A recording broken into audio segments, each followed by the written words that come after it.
Please be seated. Vous vous asseoir.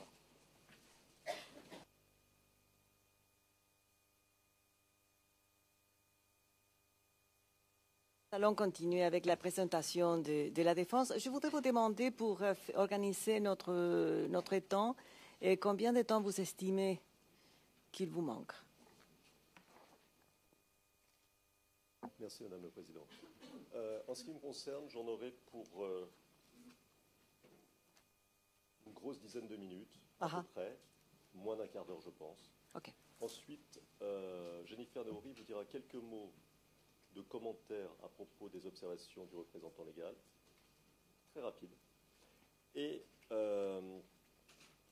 ensuite, nous passerons, je pense, à un moment donné en session ex parte à huis clos. Oui, mais ça, c'est une autre chose. Ça, c'est autre chose. Alors, pour ce qui nous concerne en session publique, encore, disons, une grosse dizaine de minutes pour moi et probablement une dizaine de minutes concernant les victimes.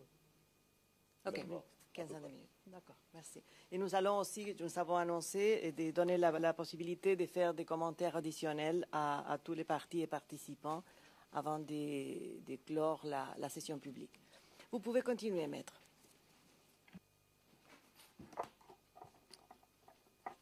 Merci, Madame la Présidente.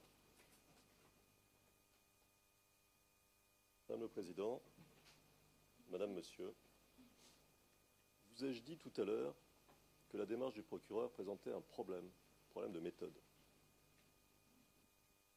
Depuis plus de 2 ans, il n'a pas réussi à savoir si les comptes, les soi-disant comptes, mais enfin, prenons l'hypothèse qu'il y ait des comptes, sont gelés ou pas. Et sur cette seule base, il vient vous dire aujourd'hui, il y a peut-être des comptes. Ils ne sont peut-être pas gelés, tout ça n'a pas l'air très précis. Il faut le maintenir en détention. Ce n'est pas une démonstration, ça. Ça s'appuie sur quoi? Sur des hypothèses. Ça s'appelle des hypothèses. Et on va maintenir un homme en détention, on va le priver de liberté à cause d'hypothèses. Maintenant, si votre chambre suit le procureur, il va revenir dans 120 jours. Il va vous dire, je ne sais toujours pas. Et puis ça va durer comme ça pendant des mois et pendant des années. Une raison que ça s'arrête. Et si ça ne s'arrête pas, eh bien il faudra renouveler le maintien en détention sur des hypothèses. Donc on ne peut pas le suivre. Ce n'est pas possible. À un moment, il faut s'intéresser à la réalité. Il faut qu'il apporte des éléments, je crois. Sinon, on ne peut pas avancer, ni les uns ni les autres. Bon. Je dis aussi qu'il y a, en bas de cette cour, un certain nombre de supporters du président Gbagbo, qui portent des calicots, des écharpes, qui font de la musique. Ce sont des criminels? Monsieur le procureur, ce sont des criminels? Eh oui, c'est tout le problème. Il faut être logique. Alors, maintenant concernant les enquêtes et l'obstruction possible aux enquêtes, il est intéressant de noter que les autorités judiciaires ivoiriennes, qui traitent de nombreux dossiers de crimes survenus pendant la crise post-électorale, y compris concernant des proches du président Gbagbo, n'ont jamais fait état de la moindre obstruction. Jamais. Alors de quel risque parle-t-on? Ou plutôt, ne parle-t-on pas? Il est intéressant de noter que, alors que les enquêtes concernant ces dossiers arrivent à leur terme, les autorités ivoiriennes ne voient aucun problème à prononcer la liberté provisoire des anciens responsables de l'administration Gbagbo. Alors, pourquoi ce que les juridictions ivoiriennes font, mettre en liberté des accusés sans craindre une quelconque obstruction, pourquoi la Cour pénale internationale ne voudrait-elle pas le faire? Et pourquoi, contrairement aux autorités ivoiriennes, le procureur s'obstine-t-il concernant la continuation des crimes?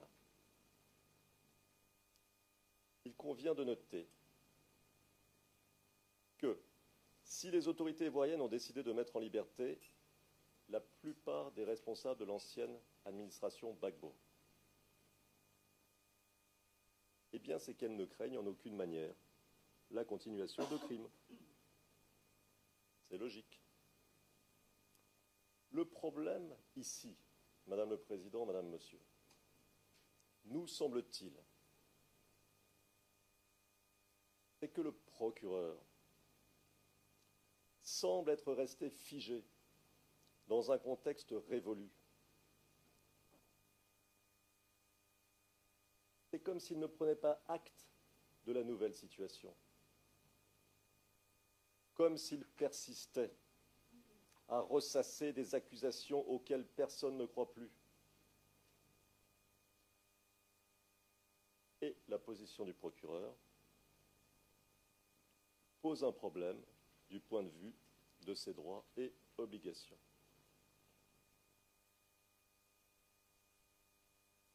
En effet, le président Gbagbo a été placé en détention sur la base d'allégations concernant un prétendu risque de fuite, d'allégations concernant un prétendu risque d'obstruction aux enquêtes, d'allégations concernant un prétendu risque de continuation des crimes, qui toutes, sans exception, se sont révélées fausses au fur et à mesure que le temps passait.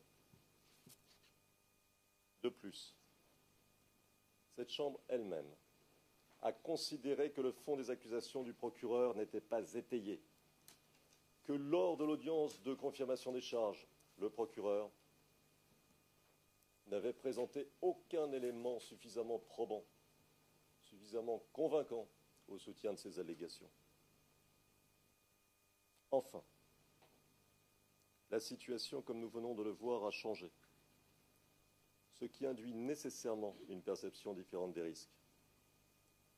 Comment alors peut-on sérieusement, dans ces conditions, faire comme si nous étions tous bloqués dans le passé, comme si la connaissance que nous avons de l'affaire ne nous poussait pas à la comprendre différemment, comme si les risques que nous savons aujourd'hui inexistants existaient. En d'autres termes, comment pouvons-nous sérieusement nous reposer pour maintenir un homme en détention sur un constat fait il y a 2 ans, alors que nous ne disposions pas des éléments pertinents? Notre compréhension de l'affaire a changé et les circonstances ont changé. Et nous devons en tirer les conséquences.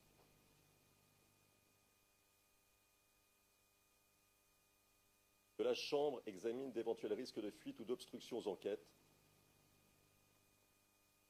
consécutifs à la mise en liberté provisoire du président Gbagbo est normal. C'est son devoir d'agir avec précaution. Mais à qui appartient-il de faire valoir que de tels risques existent? Au procureur?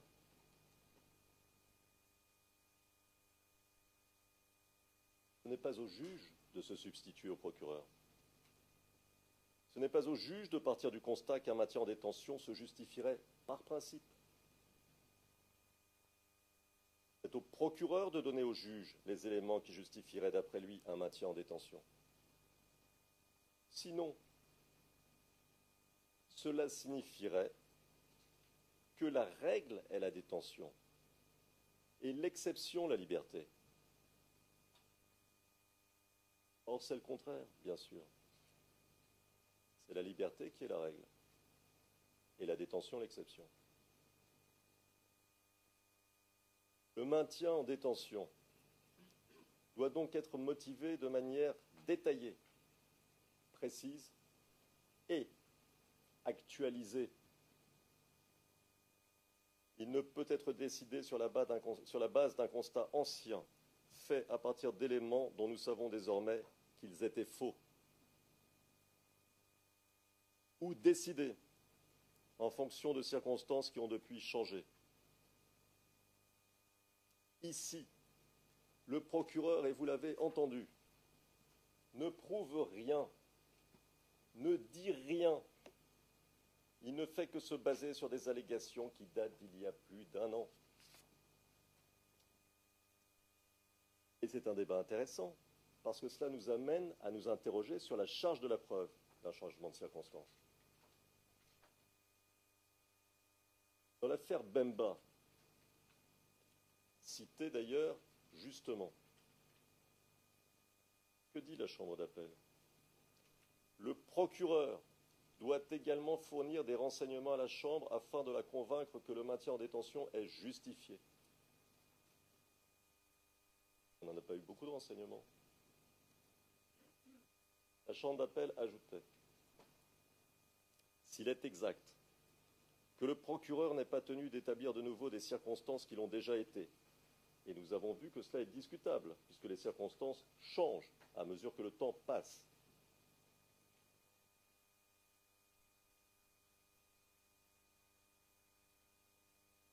Il doit néanmoins démontrer qu'il n'y a pas eu de changement dans ces circonstances. Démontrer. Par conséquent, lors de chaque réexamen périodique de la détention, dit la Chambre, le procureur est tenu de présenter des conclusions indiquant s'il y a eu une évolution des circonstances qui avaient précédemment motivé la décision de maintien en détention.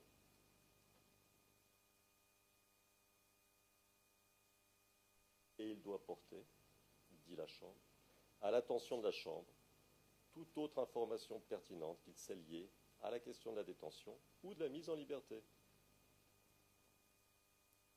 Ça me fait penser à quelque chose. À la décharge du procureur. Il est dans une position impossible. Il faudrait qu'il vous fasse part aussi des éléments qui, d'après lui, permettraient la mise en liberté. On ne peut pas poursuivre une chose et son contraire. Enfin, ce n'est pas notre affaire. Notre affaire, c'est de savoir s'il a démontré quelque chose. Et il n'a pas démontré quoi que ce soit. Et il n'a même pas essayé de démontrer quoi que ce soit. Cette obligation de démonstration qui pèse sur les épaules du procureur tombe sous le sens, car la question de l'existence de circonstances nouvelles ne peut jamais changer le principe fondamental selon lequel la liberté est la règle et la détention l'excédent. C'est pourquoi c'est sur le procureur qu'incombe logiquement la charge de la preuve, ou disons-le autrement, la charge d'un aspect de la preuve, pour être plus précis. Il incombe de notre point de vue donc à la Chambre d'exiger du procureur qu'il contribue activement à la procédure en fournissant des éléments à l'appui de sa démonstration.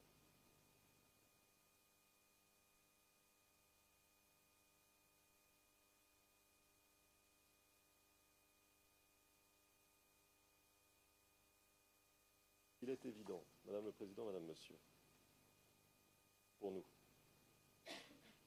qu'aujourd'hui la détention du président Gbagbo n'est pas nécessaire pour garantir sa comparution. D'autant que les garanties particulièrement complètes offertes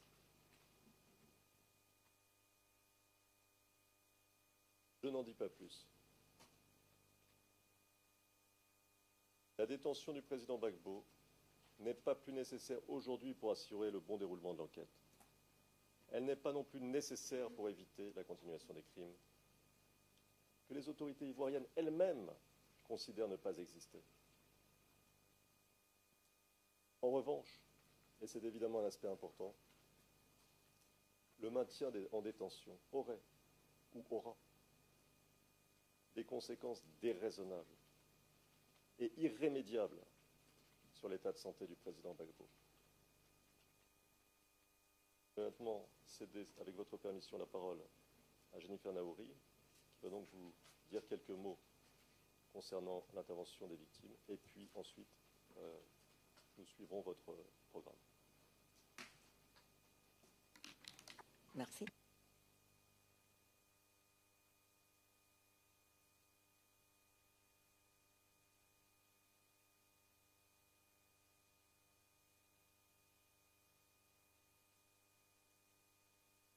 Madame le Président, Madame, Monsieur les juges, j'ai écouté avec attention le représentant légal, et pas une fois, je ne l'ai entendu nous faire part d'éventuelles vues et préoccupations des victimes, telles que c'est prévu par l'article 68.3 du statut. Je parle de victimes en chair et en os, de personnes. Par exemple, je n'ai pas entendu les inquiétudes de A/2002/12. Les chiffres montrent à quel point c'est impersonnel, qui semble être exilé en dehors de la Côte d'Ivoire. Ou encore les risques de persécution ou de menaces avérées que pourrait craindre A/20.152/12. Les victimes sont absentes des considérations du représentant légal. Aucun d'entre nous dans cette salle n'est capable de dire, après avoir entendu le représentant légal, quel est leur intérêt personnel dans ce débat, quelles sont leurs vues et préoccupations, de chacune d'entre elles, ou même de certaines d'entre elles. Pourquoi ? Parce que le représentant légal n'en a jamais parlé. Le représentant légal traite les victimes qu'il représente de façon globale, sans jamais distinguer entre elles. Il nie leur individualité et la spécificité des craintes éventuelles de chacune. Le seul moment où le représentant semble faire référence à des éléments concrets, c'est en faisant référence à des victimes rencontrées en mission qui parleraient de recrudescence de violence depuis la décision d'ajournement. Or, cet argument a déjà été avancé. S'agit-il de la même mission ? Les craintes ont-elles évolué ? Connaissons-nous la situation de ces mêmes victimes aujourd'hui ? Par ailleurs, il s'agit d'affirmations gratuites, non étayées, non vérifiées. Il s'agit d'une affirmation globale et non pas de la démonstration de ce que l'intérêt personnel d'une ou plusieurs victimes pourrait être atteint en cas de mise en liberté du président Gbagbo. L'intérêt personnel ne peut pas être démontré in abstracto. En fondant l'intérêt personnel de chacune des victimes que le représentant légal représente, en pseudo-intérêt général dont le représentant légal serait le porte-voix. La notion d'intérêt personnel ne recouvre pas la notion d'intérêt entendue de manière abstraite. Le représentant légal ne présente aucune attestation, aucun élément concret qui ferait état de la réalité de l'inquiétude des victimes. En un mot commençant, je n'ai pas entendu les victimes s'exprimer. En revanche, j'ai entendu un second procureur, plus virulent même que le premier, notamment concernant la situation sécuritaire en Côte d'Ivoire ou encore concernant le débat sur l'état de santé du président. C'est pourquoi nous vous demandons de ne pas prendre en compte les réflexions du représentant légal qui dépassent largement le cadre que le statut dessine pour ces interventions. Je vous remercie. Je vous remercie. Après avoir entendu chacune des parties et participants, j'aimerais savoir si vous avez des observations additionnelles à formuler. Très courte, avec votre permission.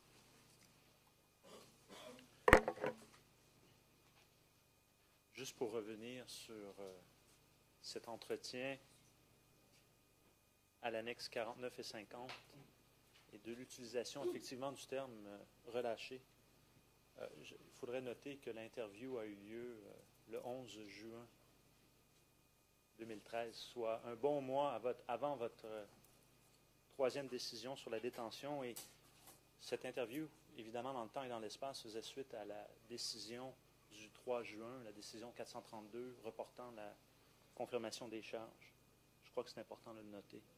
Donc, théoriquement, ce n'est pas un fait nouveau. Également, on fait état beaucoup du rapport des experts. Évidemment, évidemment, le dernier rapport des experts date du 15 avril et selon leur site web, le prochain est le 15 octobre. Donc, très bientôt, la semaine prochaine, il devrait y avoir soumission au comité de leur dernier rapport, donc un update, si on veut, du dernier. On reviendra vers la Chambre pour fort probablement, si on réussit à en mettre la main sur une copie, en remettre une à la Chambre. J'ai écouté Maître Altit.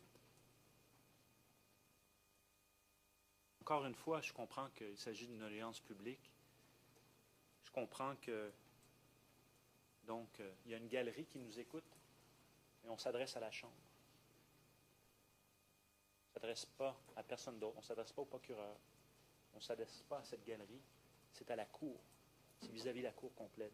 Et si on est pour nous citer, il faudrait le faire avec les mots exacts, les références, et de nous citer dans le contexte. Mais il y a beaucoup d'affirmations et d'allégations qui, évidemment, sont de la frime, un écran de fumée, des accusations en l'air, non soutenues, tout simplement dans un but de satisfaire un public attentif.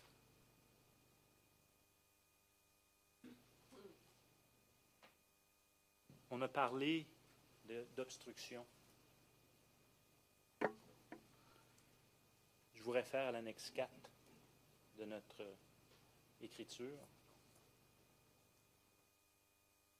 Ce journaliste est également une personne proche de M. Gbagbo qui avait des sanctions économiques imposées par l'Union européenne pour incitation à la haine et à la violence.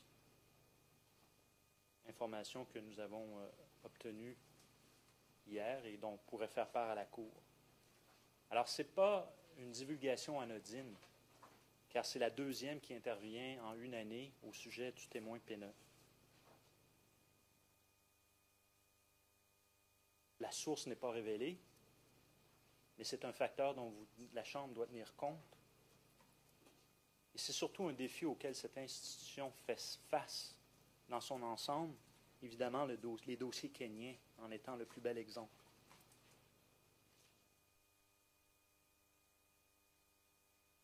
L'enquête se poursuit, elle n'est pas terminée. Et oui, on peut plaider une chose et son contraire. Et d'ailleurs, c'est notre obligation en vertu du statut à l'article 54.1a d'enquêter à charge et à décharge. Aujourd'hui, l'accusation n'est pas là pour vous convaincre de quoi que ce soit, car nous n'avons pas l'obligation de le faire. Et si on est pour citer la décision Bemba, la 10-19, on va la citer comme il faut. 51. Le procureur a fait valoir, donc en appel, dans ce dossier, nous avons fait valoir que même s'il lui incombe d'établir la nécessité de la détention, une fois qu'il s'est acquitté de cette charge, il, et c'est une traduction, n'est pas tenu d'établir sans cesse les mêmes faits sous-jacents si ceux-ci restent pertinents. Sur ce point, la Chambre d'appel tient à préciser que s'il est exact que le procureur n'est pas tenu d'établir de nouveau des circonstances qui l'ont déjà été, il doit néanmoins démontrer qu'il n'y a pas eu de changement dans ces circonstances. Et je vous ai cité plus tôt, dans ma première intervention, le passage suivant. Donc, c'est ce que nous avons fait ce matin. S'il n'y a pas de circonstances nouvelles, l'accusation ne peut pas faire part de circonstances dont elle ne connaît pas ou n'a pas connaissance. Mais lorsqu'elle en a connaissance, et on ne se ferme pas les yeux, on est en continuation d'enquête, on est sur le terrain, on fait notre boulot, et nous reviendrons devant la Chambre avec les éléments de preuve additionnels. Et d'ailleurs, vous avez déjà une déclaration de 95 pages qui a été annexée à une écriture sur une des questions importantes soulevées par la Chambre. Alors, à cette étape-ci, l'accusation est capable de plaider une chose et son contraire. Et c'est ce que nous avons fait. Et enfin, M. Gbagbo reçoit cette divulgation des éléments. Nous avons notifié la Chambre de beaucoup de déclarations récentes et d'autres sont à venir avec des demandes d'expurgation pour le 15 octobre, y compris des déclarations additionnelles des témoins P9 et P10. Des témoins initiés et bien informés. Ceci étant, M. Gbagbo reçoit la divulgation de ces éléments. M. Gbagbo en est informé. Et malgré sa présente détention et les conditions restrictives qu'il peut y avoir à ce centre de détention, comme Maître Altit le dit si bien, il est bien au fait de ce qui se passe sur le terrain. Alors, la question sur la question d'obstruction est la suivante. Quelles sont les garanties suffisantes que vous avez qu'une fois relâché, outre sa parole, il pourra s'astreindre, s'empêcher, alors que présentement, il y a fuite subtile, sporadique, mais quand même, il y en a. Sur la question des témoins, sur la question du pays hôte également. Alors voilà. Ce qui se passe ici, même dans la confidentialité de cette Chambre, malgré l'utilisation de pseudonymes, quand même, des informations réussissent à filtrer vers le public. Je vous remercie. Je vous remercie. Est-ce que vous avez des... Merci Madame la Présidente. Juste quelques brèves observations. La première observation, c'est sur les intérêts personnels des victimes dans cette affaire.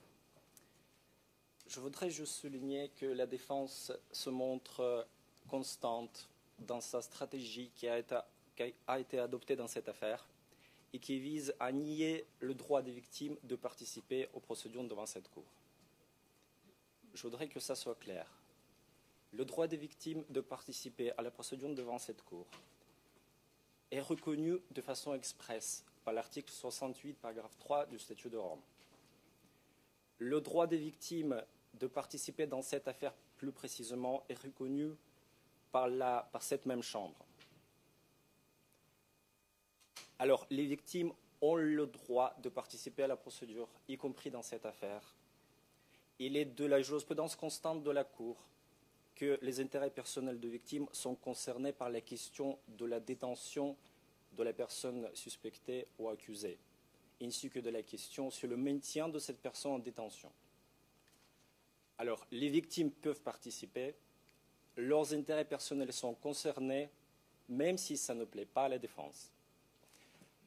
La deuxième observation, je voudrais rappeler que le cadre juridique de la détermination de la question sur le maintien en détention est limité et ne requiert qu'une seule chose, de démontrer s'il y a eu, oui ou non, une évolution des circonstances qui ont un impact sur le maintien de la personne suspectée en détention. En l'occurrence, c'est à la défense de présenter des éléments factuels précis et sérieux pour démontrer qu'il y a eu une évaluation de telles circonstances. On est devant une cour, devant une juridiction internationale. On n'est pas une tribune politique. On n'est pas sur le champ des spéculations fondées sur des articles de presse ou bien sur des entretiens, des interviews avec des hommes politiques. On n'est pas là pour observer une évaluation du paysage ou de l'environnement. On est des juristes et notre rôle est de présenter à la Chambre des éléments de preuve juridiques, factuels, sérieux, pour que la Chambre puisse statuer sur la question. En l'absence de tels éléments de preuve, M. Gbagbo doit continuer à rester en détention. Je vous remercie. Je vous remercie. Maître Altit, est-ce que vous avez des observations à ajouter, s'il vous plaît? Merci, Madame la Présidente. Quelques observations très brèves. sur la compréhension que nous avons les uns et les autres des positions de chacun. Je ne suis pas sûr que mon confrère ait tout à fait saisi ce que nous disions. Je parle du représentant des victimes. Je crois avoir compris, j'ai pris quelques notes. Il nous reproche de nier les droits des victimes à participer à cette procédure. Mon confrère est jeune. S'il avait peut-être quelques années supplémentaires, il saurait que, ici, il n'y a que des défenseurs des droits des victimes, des gens qui ont pris des risques, qui ont couru des dangers pour aller défendre ceux qui sont faibles, soumis à l'oppression. Ici, tous, sans exception, sauf les deux plus jeunes. Alors les droits des victimes, nous savons ce que c'est. Jamais, jamais, nous n'avons nié, au cours de cette procédure, les droits des victimes. Ce serait absurde. Au contraire, nous l'avons dit par écrit, nous nous sommes félicités de leur présence. Féliciter, ça ne veut pas dire nier. Il faut lire. La question que nous posons, c'est une question qui nous concerne tous. C'est celle de la place des victimes. Mon confrère dit, et c'est une position que l'on peut défendre en effet, qu'elles ont un rôle à jouer dans la question de la détention ou de la mise en liberté de l'intéressé. Dans les systèmes où existent les parties civiles, par exemple le système français, que je connais, mais d'autres aussi, partie civile, c'est une partie au procès, mais c'est une partie au procès civil. Et là, je crois qu'il y a une petite subtilité qui n'est pas toujours comprise. Lorsqu'il y a une partie civile, elle est partie au procès civil qui a lieu en même temps que le procès pénal. Les parties au procès pénal, en France par exemple, c'est le procureur représentant la société et l'accusé. Les victimes sont des victimes qui peuvent se porter partie civile pour demander des dommages d'intérêt civils. Il y a donc deux processus, deux procès en même temps. C'est compliqué, certes, mais c'est comme ça. Eh bien, même dans ces systèmes-là, les victimes n'ont pas le droit, n'ont pas leur mot à dire concernant la mise en détention de l'intéressé. Alors, on peut le discuter, mais c'est intéressant à noter ça quand même. Deuxièmement, nous ne sommes pas dans un système d'essence inquisitoire ici. Nous sommes dans un système d'essence accusatoire, un peu modifié. La procédure accusatoire repose sur l'équilibre. C'est ça le mot-clé. L'équilibre entre accusation et défense. L'égalité des armes, si vous voulez. C'est ça qui est important. Parce que de cet équilibre dépend la dynamique, la dialectique entre accusation et défense. Cette dialectique, pourvu que les parties soient placées sur le même plan, permet au juge d'avoir une vision en relief des deux points de vue. Et donc notre inquiétude, c'est qu'une intervention trop présente, si je puis dire, comme celle que réclament les victimes, qui voudraient être des quasi-parties dans la procédure, et je vous renvoie à leurs écritures, mais elles ont le droit de le demander, pourquoi pas? Notre inquiétude, celle que nous avons exprimée, en effet, depuis les débuts, c'est vrai, c'est que leur présence trop marquée déséquilibre trop fortement cette procédure au détriment de la défense. Mais ça pourrait être aussi au détriment de l'accusation, d'ailleurs, dans un autre contexte, naturellement. Et c'est ça notre inquiétude. Et c'est cette question-là que nous posons, parce qu'elle est importante. Parce que si la procédure est trop déséquilibrée, eh bien, alors, on risque de ne plus avancer. Et nous voulons avancer. C'est notre intérêt à tous ici. Alors ça, pardon d'avoir réagi un peu comme ça, mais vous comprenez bien qu'à aucun moment nous ne nions quoi que ce soit. On discute une position juridique et ses conséquences. Et nous sommes légitimes, je crois, à le faire. Surtout qu'ici, il s'agit de la liberté d'un homme. C'est important. Alors, ça, c'était à propos du représentant. En ce qui concerne le procureur, bon, je ne crois pas que, sauf erreur de ma part, il a apporté quelque chose de nouveau par rapport au discours de tout à l'heure, qui lui-même, de mon point de vue, je peux me tromper, n'apportait pas grand-chose de nouveau non plus par rapport au discours précédent. Entre nous, je regrette un petit peu le ton. du début. Bon. De la frime, etc. Bon. On peut comprendre tout ça, on peut comprendre. Pas bien grave. En revanche, il y a quelque chose qui a attiré mon attention. Et je ne suis pas sûr d'avoir bien compris. Le procureur a parlé de fuite. C'est bien la première fois qu'il en parle. Alors, il en a parlé sans en parler, comme ces histoires d'obstruction. Il en parle sans en parler. Nous avons prouvé que pour les autorités ivoiriennes, la question d'obstruction ne se posait pas. Ça, nous l'avons prouvé. Mais si le procureur a des choses à dire sur les fuites, il faut qu'il les dise. Il ne faut pas qu'il reste dans le non-dit ou dans l'entre-deux. Ce n'est pas tout à fait comme ça que nous pourrons avancer. Et puis enfin, un petit mot, il me prête un propos tout à l'heure que je ne crois pas avoir tenu, mais enfin bon, là encore, dans le feu de l'action, on peut mal comprendre, ce n'est pas très grave. Ce que je voudrais dire à cette Chambre, ce que nous essayons de lui dire depuis le début, et au procureur aussi, et dans une moindre mesure au représentant légal, c'est que c'est notre intérêt à tous d'essayer d'avancer, d'avoir un rapport fructueux, des échanges. Alors que l'on considère que c'est une bonne chose ou pas, que le président Gbagbo soit mis en liberté, on peut en débattre. Mais essayons de comprendre pourquoi ce serait une bonne chose ou une mauvaise chose. Essayons de nous rapprocher de la réalité, de ne pas rester dans la fantasmagorie, de ne pas rester au plan des hypothèses. Parce que les Ivoiriens méritent autre chose. Véritablement, je vous le dis comme je le pense. Et j'espère que nous pourrons avancer. J'espère que nous pourrons avancer concrètement là-dessus.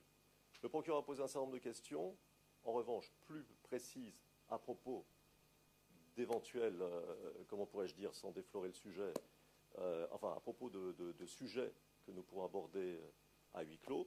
Je pense que là, nous pourrons avancer de manière pratique, parce que c'est cela dont on doit parler aussi. Examiner si pratiquement on peut faire quelque chose. Si ce n'est pas possible, bon, ce n'est pas possible. Mais si c'est possible, examinons les éventuelles conséquences alors. Voilà. Essayons d'avancer pratiquement, je crois que c'est ça un petit peu la question.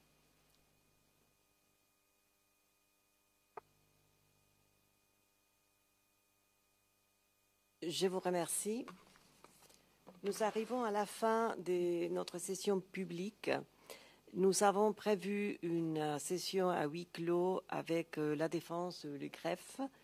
Pour des raisons techniques, nous devons de toute façon suspendre pour 30 minutes. Alors, ça sera trop tard, je pense, pour avoir notre session à huis clos le matin. Et à ce moment-là, je crois que c'est mieux de l'avoir à 2h30, qu'on a prévu une audience, une session supplémentaire. Alors, on peut faire cette session à huis clos à 2h30. S'il n'y a aucune autre observation à faire, nous arrivons à la fin de notre audience. Je vous remercie tous et l'audience est levée. Merci. All rise, vous vous levez.